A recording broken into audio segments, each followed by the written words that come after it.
पोखरण की तपती रेत पर नाग MK2 ने अपनी ताकत का प्रदर्शन कर भारत की रक्षा नीति को नई ऊंचाइयां दी। साथ ही साथ आत्मनिर्भरता और सुरक्षा दोनों लिहाज से भारत ने आगे कदम बढ़ाया है। नमस्कार, मेरा नाम है अमिताभ और दृष्टि IAS की इस नई वीडियो में स्वागत है आपका।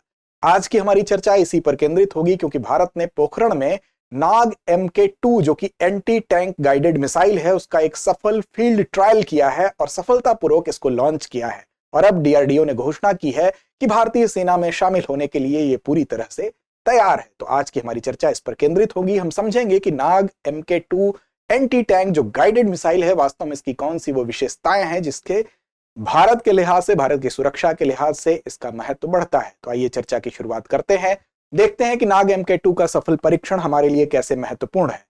चर्चा के बिंदुओं की सबसे पहले बात करेंगे, बात हम खबर की करेंगे तो खबर इसीलिए ये चर्चा में है क्योंकि नाग के प्रारंभिक संस्करण हमारे सामने थे, हमारे पास थे, लेकिन ये उसका उन्नत संस्करण है। वो कौन सी खासियत है उस पर हम चर्चा करेंगे कि क्यों ये विशेष बनाती है इसको। चर्चा में इसी वजह से है। नाग मिसाइल के बारे में कुछ मूलभूत तथ्य जानेंगे, इसका जो प्रारंभिक संस्करण था उसके विषय में।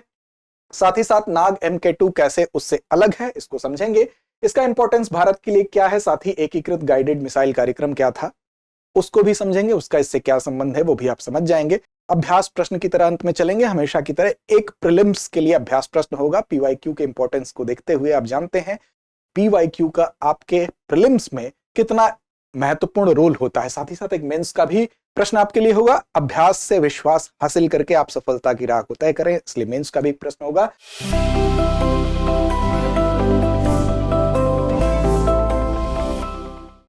सामान्य अध्ययन के प्रश्न पत्र 3 से जोड़ के इस खंड को आप देख सकते हैं। तो सबसे पहले बात खबर की हम कर लें तो देखिए, भारत ने पोखरण से आप सभी परिचित हैं।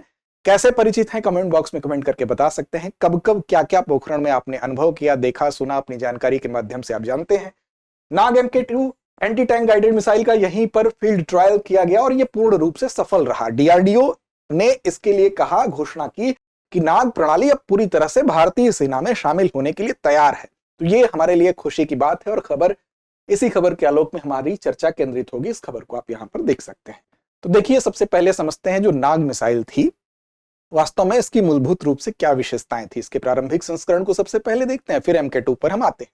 तो देखिए, नाग तीसरी पीढ़ी का एक एंटी टैंक मिसाइल है। नाम से ही स्पष्ट है कि एंटी टैंक का मतलब ये टैंक को नष्ट करने के लिए बनाई गई मिसाइल है और बेसिकली ये दागो और भूल जाओ मतलब फायर एंड फॉरगेट के सिद्धांत पर काम करता है। इसका मतलब कि अगर लक्ष्य को एक बार फिक्स कर दिया गया उसके बाद आप इसको दाग के भूल जाइए, वो अपना काम करेगी, अनुशासित तरीके से करेगी और पूरी निपुणता के साथ करेगी। एक नाग के काटने से कोई बच सकता है लेकिन इस मिसाइल के वार से कोई बच नहीं सकता है। तो दागो और भूल जाओ का सिद्धांत है, इसको आप याद रखेंगे। DRDO द्वारा भारतीय सेना के मैकेनाइज्ड इन्फेंट्री और एयरबोर्न दोनों लिहाज से यह महत्वपूर्ण है। इसका मतलब कि स्थल पर भी और हवा के मार्ग से भी, दोनों ही दृष्टिकोण से अगर आप देखें तो इसका महत्व है। मैकेनाइज्ड का मतलब कि वे सैनिक जो बख्तरबंद वाहनों जैसे कि BMP-2 है, जो सरथ हमारा वाहन है, बख्तरबंद वाहन होता है, पूरी तरह से एक सुरक्षा कवच के अंदर एक वाहन होता है, वो गतिशील होता है।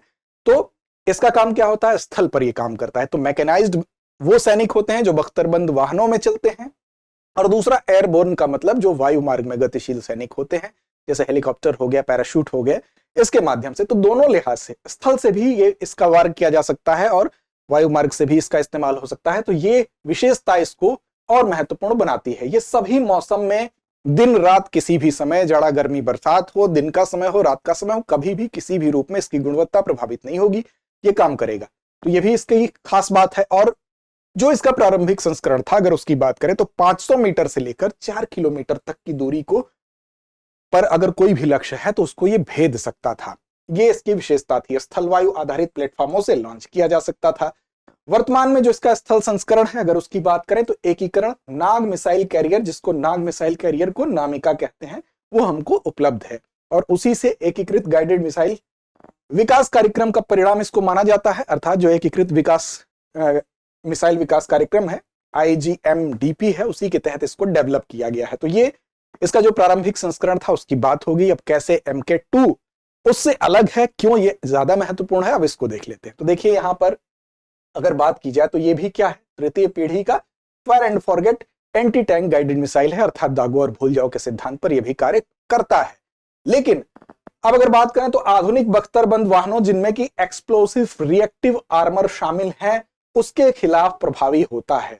आप यहां देख रहे हैं एक्सप्लोसिव रिएक्टिव आर्मर की अगर बात की जाए तो जैसे ये वाहन दिख रहा है, इसके चारों तरफ ये जो सुरक्षा कवच आपको दिख रहा है, बेसिकली इस सुरक्षा कवच की अगर बात करें तो ये क्या है, ये है आपका ईआरए। और ईआरए क्या करता है, इसको विस्फोटकों से सुरक्षा प्रदान करता है। लेकिन हमारी ये जो मिसाइल है MK2 जो मिसाइल है, ये क्या करेगी, ऐसे जो टैंक होंगे जिनके चारों तरफ जो सुरक्षा कवच है, जो ईआरए का सुरक्षा कवच है अर्थात जो एक्सप्लोसिव रिएक्टिव आर्मर है, उसके खिलाफ भी ये प्रभावी होगा, उसकी सुरक्षा को भेदने में ये पूर्ण रूप से सक्षम होगा। और इसकी अगर रेंज की बात करें तो जो प्रारंभिक इसका संस्करण था उसकी रेंज आपने देखा कि 500 मीटर से लेकर 4 किलोमीटर तक था।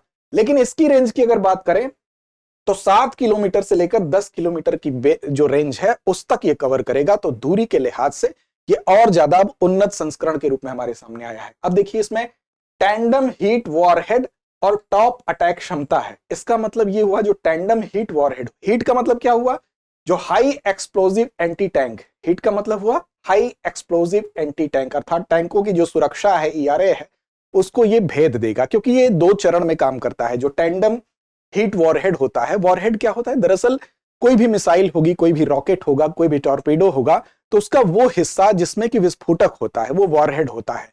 तो टैंडम हीट वॉरहेड, इसमें एक तो सिद्धांत है, इसमें यह है कि इसका जो भी जिस पर भी आप बख्तरबंद वाहन पर अटैक करेंगे तो जो उसका ईआरए सिस्टम है, चारों तरफ उसका जो सुरक्षा कवच है, पहले ये उसको निष्क्रिय कर देगा, अर्थात ईआरए को, एक्सप्लोसिव जो रिएक्टिव आर्मर है उसको निष्क्रिय करने का काम करेगा। उसके बाद ये अंदर प्रवेश करेगा और विस्फोट करेगा, उसको पूरी तरह से डिस्ट्रॉय करेगा।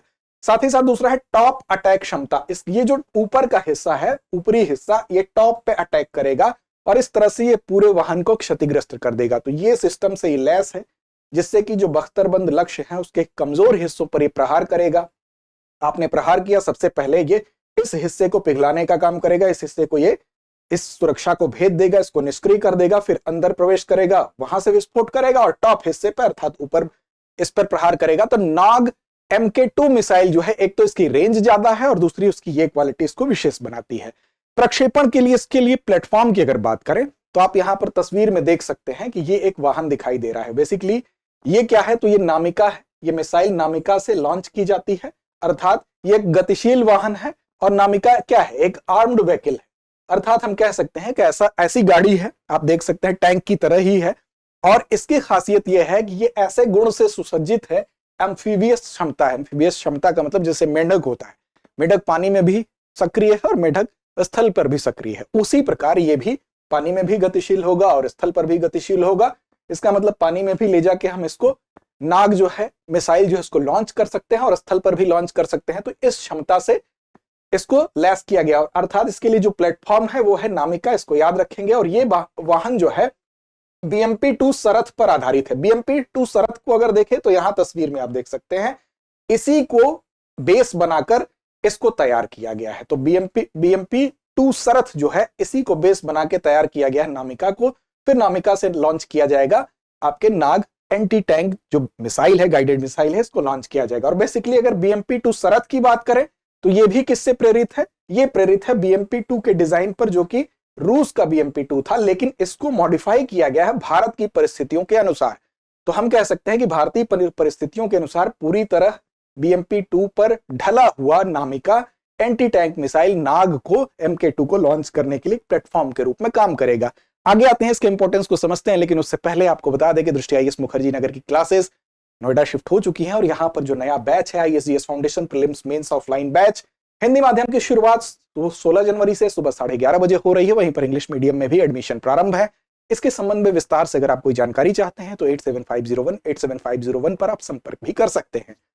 अब आते हैं, बात करते हैं इसका महत्व क्या है। तो देखिए सबसे महत्वपूर्ण पहलू है मेंस के लिहाज से, वो क्यों इसको महत्वपूर्ण बनाता है। तो देखिए, तो इसका जो सफल परीक्षण है वो आत्मनिर्भर भारत की तरफ जो हमारी पहल है, स्वदेशी तकनीकी का इस्तेमाल करके पूर्ण रूप से स्वदेशी टेक्निक पर डिपेंड होके हमने इसको विकसित किया। तो आत्मनिर्भरता की दिशा में एक बहुत बड़ा कदम है। और दूसरी चीज कि इसके लिए अब हमको दूसरे देशों पर आश्रित नहीं रहना होगा। जैसा कि आपने देखा 2020 में जब चीन से हमारा गतिरोध बढ़ा, गलवान घाटी में जो भी हुआ उसके बाद से, तो हमने क्या किया, हमने मंगाया दूसरे देशों से इस प्रकार की मिसाइल। जैसे इजराइल से हमने स्पाइक मिसाइलों को की खरीद की। इसी प्रकार अब इस दिशा में हम क्या हुए हैं, आत्मनिर्भर हुए हैं, और अब हमको इस तरह की खरीद से हम उससे बच सकेंगे और अपने आत्मनिर्भर होंगे अपनी तकनीकी के ऊपर। तो नाग MK2 अगर बात करें तो पाकिस्तान और चीन के खिलाफ एक मजबूत प्रतिरोधक क्षमता हमको देता है। पाकिस्तान और चीन से अगर तुलनात्मक रूप में देखेंगे तो पाकिस्तान के पास इस प्रकार की जो मिसाइल है वो है Barq laser guided missile. Basically Pakistan इसी पर डिपेंड है, जिसमें कि फायर एंड फॉरगेट क्षमता नहीं है। तो इस मामले में हम इनसे लीड करते हैं, अपने पड़ोसी से इस मामले में हम आगे हो गए। इसके अलावा अगर चीन की भी बात कर लें तो चीन के पास है HJ-10। इसकी रेंज तो नाग के समान है, लेकिन वायर गाइडेंस पर यह डिपेंड है, जो कि बहुत ज्यादा असुरक्षित प्रणाली है। साथ ही साथ अगर नाग MK2 की बात करें तो इसका उन्नत IIR सीकर और टॉप अटैक मोड जो है ये इसको कहीं ज्यादा घातक बनाता है चीन और पाकिस्तान के इस प्रकार के एंटी गाइडेड मिसाइलों की तुलना में। तो हम कह सकते हैं कि भारत को अपने पड़ोसियों से एक रणनीतिक लाभ मिलता है इस परीक्षण, सफलतापूर्वक परीक्षण के बाद। अब भारतीय सेना में DRDO के इस योगदान को काफी महत्वपूर्ण माना जा रहा है। आगे आते हैं और बात करते हैं अब आज के इस अंतिम हम कह सकते हैं कि अंतिम जो महत्वपूर्ण सूचना है उसके ऊपर, क्योंकि दरअसल इसका विकास जो किया गया था वो एक कार्यक्रम के तहत किया गया था। वो कार्यक्रम क्या था? वो कार्यक्रम था एकीकृत गाइडेड मिसाइल विकास कार्यक्रम, जिसको IGMDP कहते हैं। इसके विषय में भी आप जानें कि इसकी शुरुआत जो है, परिकल्पना की बात करें तो डॉक्टर APJ अब्दुल कलाम जी ने इसकी परिकल्पना की थी, और बेसिकली भारत को मिसाइल प्रौद्योगिकी के क्षेत्र में आत्मनिर्भर बनाने के उद्देश्य से ही उन्होंने इसकी परिकल्पना की थी।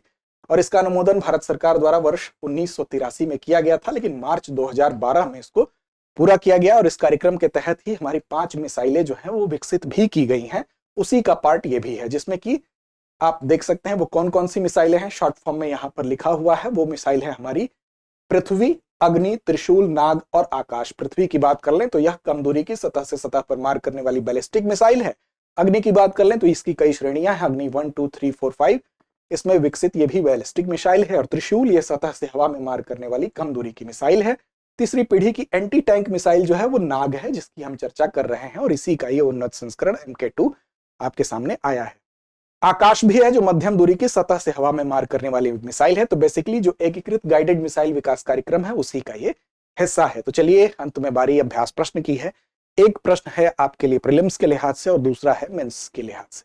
प्रीलिम्स का प्रश्न आपके सामने है, इसके जवाब की अपेक्षा आपसे है। नामिका को किस प्रकार के मिशनों के लिए डिजाइन किया गया है? विकल्प A एयरबॉर्न मिशन, विकल्प B समुद्री मिशन, विकल्प C एंटी टैंक मिशन, या विकल्प D परमाणु हमला मिशन। इसका आप जवाब जरूर दें। और आपके लिए एक प्रश्न है मेंस के लिहाज से, लिख के इसका अभ्यास करें। वो है प्रश्न, नाग MK2 और इसके प्रक्षेपण प्लेटफॉर्म नामिका की प्रमुख विशेषताओं पर चर्चा कीजिए। तो आज के सेशन में इतना ही। लड़ते रहें, अपने लक्ष्य की ओर बढ़ते रहें।